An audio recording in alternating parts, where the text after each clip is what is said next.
Kimin için çalışıyorsun? Söyle! Kembali kepada Kosem. Hachi pun melaporkan bahwa orang Venesia yang bernama Bale Pietro Foscarini, dia telah tiba. Kosem pun mengizinkannya untuk masuk. Su Pietro Foscarini geldi. Bale pun menghadap. Valide Sultan Hazretleri, Kosem berkata, sejak kamu ingin bertemu begitu mendesak, pastilah ini sangat penting. Bale pun menjawab, kamu tahu tentang masalah Venesia dan Ottoman.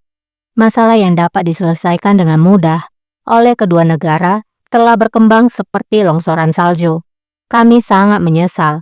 Kosem pun menjawab, almarhum ayahku adalah seorang Venesia. Aku memiliki darah Venesia. Namun, kamu menyerang tanah kami. Bale menjawab, kami siap menutupi semua kerugian dan kerusakan. Namun Sultan Murad tidak setuju. Angkatan Laut Ottoman akan datang kepada kami. Semua orang Venesia akan dieksekusi. Orang-orang menjadi tertekan.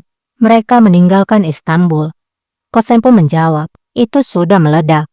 Bale menjawab, kami siap melakukan apapun yang kamu inginkan, selama kamu tidak menyerah dalam mendukung kami. Kosem berkata, aku akan membantu asalkan kamu memberikan orang Jesuit. Aku ingin kepala ular yang berada di Istanbul. Bale pun menjawab, Sultanah, bagaimana bisa? Kultus Jesuit telah dikirimkan dari tanah ini sudah bertahun-tahun lalu. Kosem pun menjawab, tidak semuanya dikirimkan. Di sana ada seseorang yang membantu Gulbar Sultan dan Pangeran Bayezid.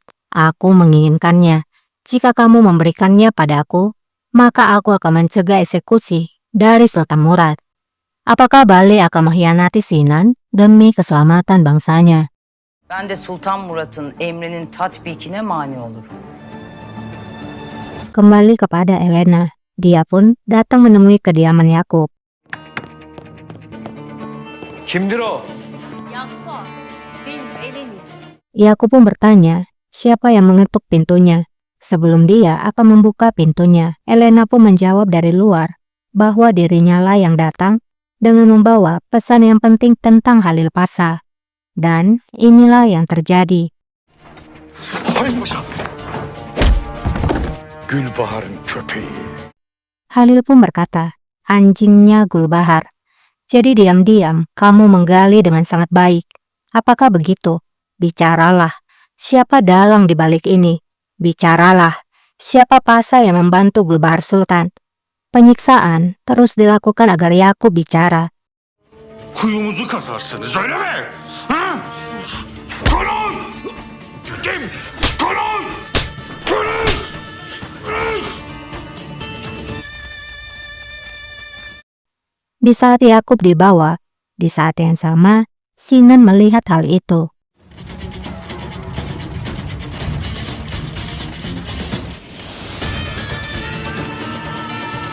Di lain sisi, Muhammad Hurremshah tiba di hadapan raja.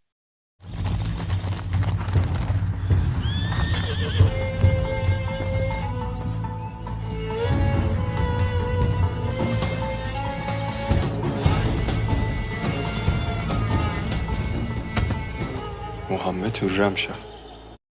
Raja pun berkata, Muhammad Hurremshah akhirnya punya kesempatan untuk bertemu dengan penguasa terkenal dari India. Muhammad pun menjawab, ini adalah suatu kehormatan. Pelayanku memanggilku dengan Sahu Cihan. Aku harap kamu menerima hadiahku. Larım Şah Cihan der. Hediyelerimi kabul etmenizi dilerim.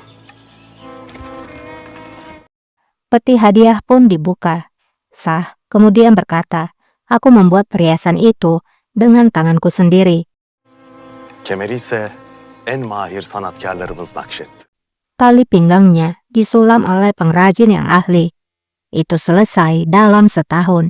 Ini adalah untuk Valide Kosem Sultan. Valideniz Kösem Sultan için. Kemenkes nampak tak senang mendengar ada seorang pria yang memberikan hadiah pada Kosem Sultan. Raja pun menjawab, Valideko akan merasa sangat senang dengan hadiah yang menakjubkan ini. Shah pun berkata, aku dengar kamu sangat kuat, Terutama, kamu baik dalam memanah dan juga melempar tombak. Aku membawakan perisai kulit badak. Perisai ini memiliki 6 lapisan. Tidak ada tombak yang berfungsi untuk perisai ini. Size. Tam 8 kat olup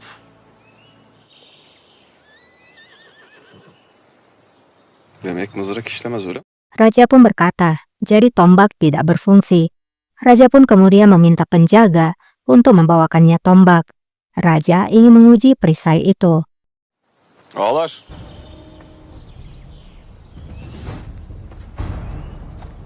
Kemenkes nampak meninggalkan tempat itu.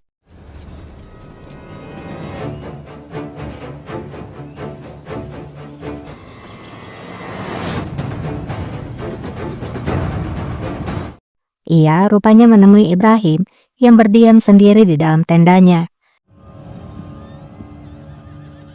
Şehzadem.